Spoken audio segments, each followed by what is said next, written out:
Trust me, you are not late. There's a certain madness in the world today. Everyone is rushing, running, scrambling. Where to? Nobody knows. People are measuring their worth by clocks, calendars, and milestones someone else has set. They panic if they don't reach a particular destination by a certain age, but life is not a race. It is not a fixed path where you must arrive at exact checkpoints on exact days. If a flower blooms in spring, you call it beautiful. But if it blooms in autumn, is it any less magnificent? You are not late. You are exactly where you need to be. The problem is not time. It's comparison. You are looking left and right instead of looking inward. Someone else's timeline is not your truth. Even the sun takes billions of years to form. And yet when it rises in the morning, it's never in a hurry. It simply rises gloriously. Life is not a race. It was never meant to be one. Somewhere along the way, we started treating it like a competition, constantly looking at others to measure how far we've come, how much we've achieved, how fast we're moving. But life doesn't operate like that. A race has a fixed path, a start line, and a finish line. Life has none of these. From the moment you were born, your path has been uniquely yours. No one else has walked it, no one else will. Yet, the pressure to be somewhere by a certain age clouds this truth. You feel like if you don't finish school by this age, get married by that age, or earn a certain amount by another, then you're behind. But behind whom? The path is yours. The pace is yours. So how can you be behind? Look at nature. A tree doesn't bloom because another tree did.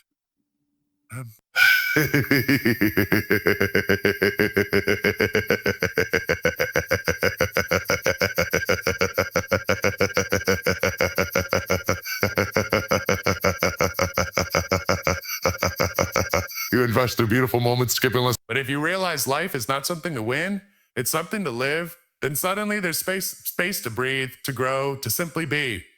You are not a machine ticking off deadlines. You are life itself, unfolding moment by moment. When you stop running and start being, you begin to experience the depth and beauty of your journey, not as a race, but as a dance. That one of the most deeply rooted causes of human suffering today is not hardship, not failure, not even loss. It is comparison. The constant need to measure yourself against someone else. You look at a friend who just bought a house, a colleague who got promoted, a stranger on social media traveling the world or starting a family, and suddenly, your own life feels insufficient. But the problem is the lens through which you're viewing it. Comparison is like trying to plant a mango tree and getting upset because it's not growing like a rose bush.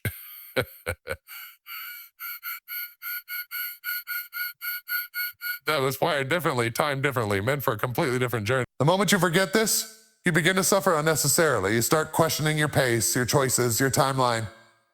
Not because they're wrong, but because they don't match someone else's. And slowly, you stop trusting your own rhythm. There's a quiet wisdom in walking your path with full attention without constantly looking sideways. When you're busy comparing, you miss your own moments. You don't see the value in your own growth because your eyes are too fixed on someone else's highlights. It's not easy. This world thrives on competition, validation, and image. But if you can turn your gaze inward even for a few moments each day, you'll realize your path is sacred, not better, not worse, just yours. And that is more than enough. We've come to believe that our value is tied to a set of timelines, arbitrary milestones handed down by society, culture, and generations before us. Finish school by this age, start a career by that one, get married, have children, build a home, retire. Retire. As if life is a checklist, and if you don't tick the boxes on time, you failed. But these timelines were never rooted in truth. They are ideas, social constructs, convenient frameworks to keep order, not to define the worth of a life. And yet people carry the weight of them every day, feeling like they're running late for some invisible appointment. This is where so much of this stress and anxiety comes from. Not because your life is off track, but because you believe it should be somewhere else by now. The truth is, there is no universal timeline. Life unfolds in infinite variations. One person may find their passion at 16, another at 60. One may marry young, another never. One may rise fast in their career, another may take years to discover what truly fulfills them. None of these paths are superior or inferior. They are simply different expressions of the same life force. When you let these artificial timelines define you, You lose touch with your own inner clock, the natural unfolding of your being. You begin to question yourself, not because you are lost, but because you are using someone else's map. But you are not a deadline. You are not a delay. You are not a delay. The real question is not whether you're on time, but whether you are in tune with yourself, with life, with this very moment. You are not behind. You are not late. You are not missing out on some cosmic schedule that everyone else secretly received. But the idea that you must be at a certain place by a certain time is an illusion created by minds that are more concerned with fitting in than with truly living. We often say, I should have been further along by now, or everyone else is ahead of me. But ahead of what exactly? There is no finish line in life. There is no official pace. There is only your path, unfolding with every breath, shaped by your choices, your experiences, your awareness. You see others doing things you haven't done yet. You feel behind. But maybe they are running a race that was never meant for you.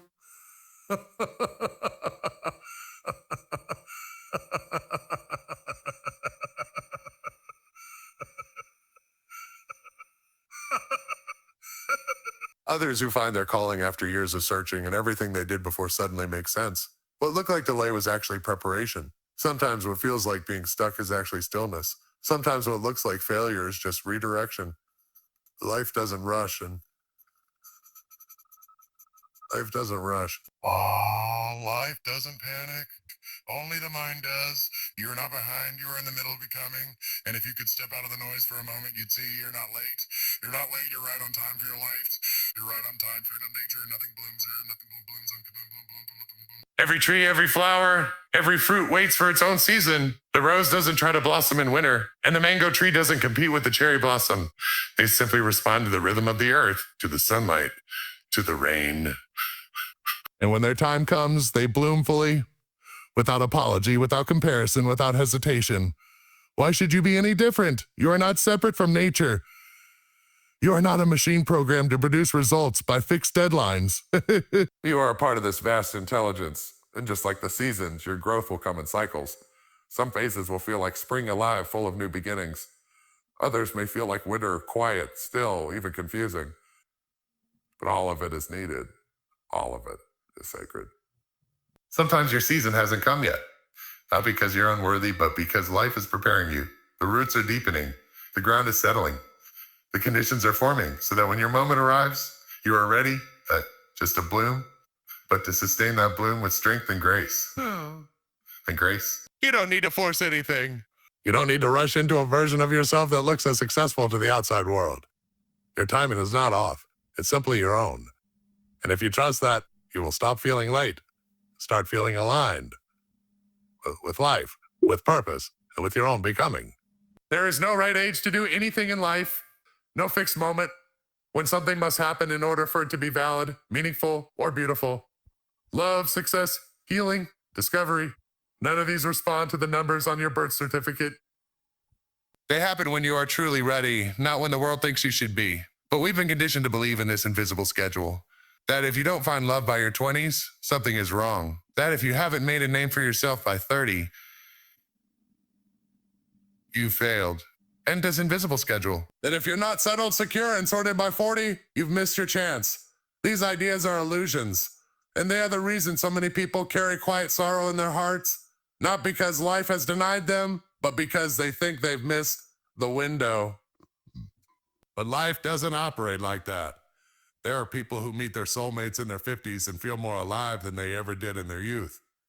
There are artists who find their gift late in life, and it pours out of them as if it had always been waiting. There are those who wake up to their own truth after years of wandering, and that awakening is no less powerful because it came later. You are not late to your own story. You are not off track. The universe doesn't work with clocks. It works with readiness. When your heart is open, when your soul is aligned, when your moment arrives, it comes. And when it does, it will feel natural, inevitable, even divine. Because it was never about the age. It was always about the ripeness. There is a quiet intelligence within you. Something far deeper than thought, older than memory, and wiser than any advice you could receive from the outside world. You may not always hear it clearly because the noise of the mind and the voices of the world can be loud, but it's always there. Steady, still, patient. Some call it intuition.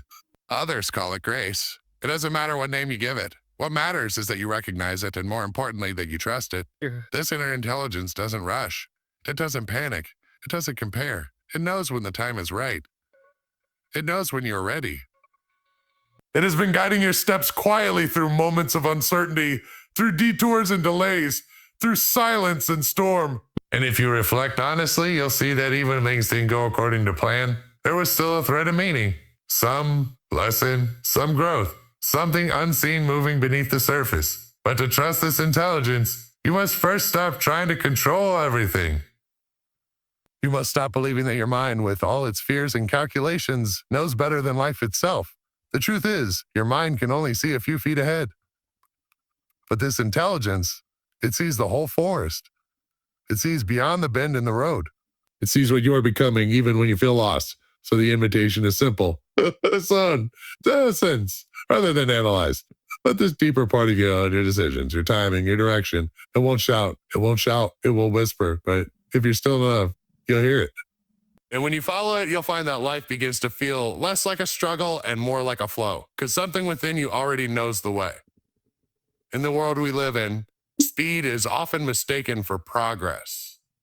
We're taught that faster is better, that urgency means importance, and that the quicker we move, the more successful we are. But what's the point of racing ahead if you're not truly present for the journey? Awareness, being fully here in this moment, is far more powerful than simply rushing forward without clarity. When you move through life unconsciously, you may cover a lot of ground, but you lose the depth of experience. You miss the subtle lessons, the beauty in the small things, the quiet inner signals trying to guide you. A single moment of deep presence can give you more insight than years of hurried living. There is wisdom in slowing down, not to delay progress, but to align with it, to walk with life, rather than running ahead of it. When you're present, you begin to move from intention, not from fear. You begin to respond, not react. You start to act with clarity, not just momentum. It's not about how fast you're moving. It's about how aware you are while you're moving. Just step in the right direction is worth more than 100 rushed ones in confusion. And strangely, when you become more present, life feels less like a burden and more like a dance. You're no longer driven by the fear of being late or falling behind. You're guided by something deeper, a quiet trust that you're exactly where you need to be, doing what you need to do at the pace that is right for you. The pressure you feel, this heaviness, this urgency, this constant sense of it not enough, it isn't coming from life itself. It's coming from the mind, from thoughts that tell you you're behind, that you should be more, should be doing more, achieving more, fixing more. But life in its essence is not pressuring you. It's simply unfolding. The sun rises slowly, effortlessly. Rivers carve through mountains without force, simply by flowing. Trees stand still for years, growing silently without any rush. Nothing in nature is under pressure. Only the human mind is, and that pressure is created by stories. Stories about success, worth, identity, and timelines. Savannah. Stories that say if you haven't arrived somewhere by a certain point, you failed. But these are just thoughts, not truth. They appear loud and they feel urgent, but they are not reality. They are just noise. When you learn to observe the mind instead of believing every thought it produces, something shifts. You begin to see how much of your suffering is self-created. How much of your stress comes not from life itself, but from your resistance to how life is moving. The mind wants to control, to predict, to be certain. But life doesn't follow those rules. It flows with its own rhythm, its own mystery. And the more you try to force it, the more friction you create inside yourself. If you can step back even for a moment and just be with what is, just without judgment or resistance, you'll feel it. The pressure eases because it was never life weighing you down. It was your thoughts about how life should be, not you're exactly where you need to be in this moment. No matter what you've been told, no matter how much you may question it, you are not off course. The truth is that everything in your life, every experience you've had, every moment of joy and every moment of struggle has brought you here to this point in time. And this point is perfect. The mind often tells you that you should be somewhere else, that you should be in a different place in your life or have accomplished more by now. But those thoughts are simply distractions. They pull you away from the beauty and power of the present moment where everything you need to grow and evolve is already unfolding. What you are experiencing right now, whether it feels like success or failure, joy or pain, has meaning. It is a part of the process, the journey of becoming. Undercroft. Just like a seed that is planted in the ground, it doesn't rush or worry about growing into a tree. It simply trusts that the right conditions will come when it is ready. And those conditions are right, it begins to sprout. In the same way, you are sprouting. You are growing in your own time, at your own pace, and you don't need to measure it against anyone else. You don't need to look to the left or to the right to see if others are ahead. You are already where you need to be, right in the center of your own unfolding. You have everything you need to take the next step. You have the lessons of your past, the wisdom of your experiences, and the strength of your own spirit. You are not behind. You are exactly where life has guided you to be, and every step, every choice, and every moment from here on is simply a continuation of your own perfect path. So take a deep breath. Release the pressure of time and expectation. Trust in the process and the unfolding your own life. Every step you take, no matter how small or uncertain it may seem, is leading you exactly where you need to go. You are not late, not lost, not behind. You are simply living your journey as it was meant to be. Let go of the noise. Let go of the comparisons. You are where you need to be. Whole, complete, and in perfect timing. Embrace the beauty of the present moment, for it is all you truly have. All you truly have. And when you trust that, trust is always